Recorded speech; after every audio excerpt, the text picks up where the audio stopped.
আসসালামু আলাইকুম। আশা করি সবাই ভালো আছেন। মুরগির মাংস দিয়েও যে এত মজার কাবাব হয় সেটাই দেখাচ্ছি এখন। আমরা তো গরুর মাংস দিয়ে করি, মুরগির মাংস দিয়ে এভাবে করে দেখবেন, অনেক মজার হয়।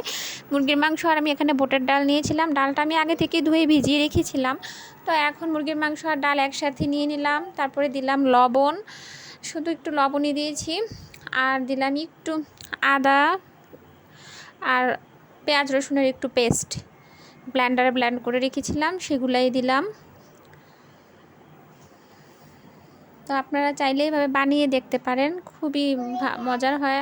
আর তেল দিব তো রাঁধুনি রেডিমিক্স মশলা দিয়ে। তো আমি কাবাবটা বানাবো মূলত এই যে রাঁধুনি রেডিমিক্স কাবাব মশলা দিব, আর কোনো কিছুই ঝামেলা নাই। তো এটা দিয়ে খুব সহজেই বানিয়ে নিতে পারেন কাবাব। এই তো আমি মশলাটা দিয়ে দিলাম, এখন দিয়ে সব একসাথে সুন্দর করে ভালো মতো আমি মেখে নিব, ভালো মতো সব একসাথে মিশিয়ে নিব।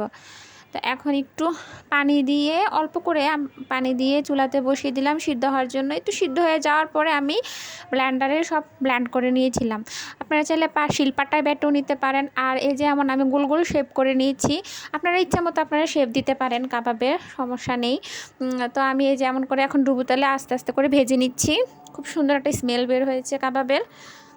তো এই কাবাবটা আমার বাচ্চারা অনেক পছন্দ করে। আমি কাঁচামরিচ কুচি দিই নাই, আপনারা চাইলে দিতে পারেন, আমার বাচ্চারা খাবে তাই ঝাল লাগলে আবার।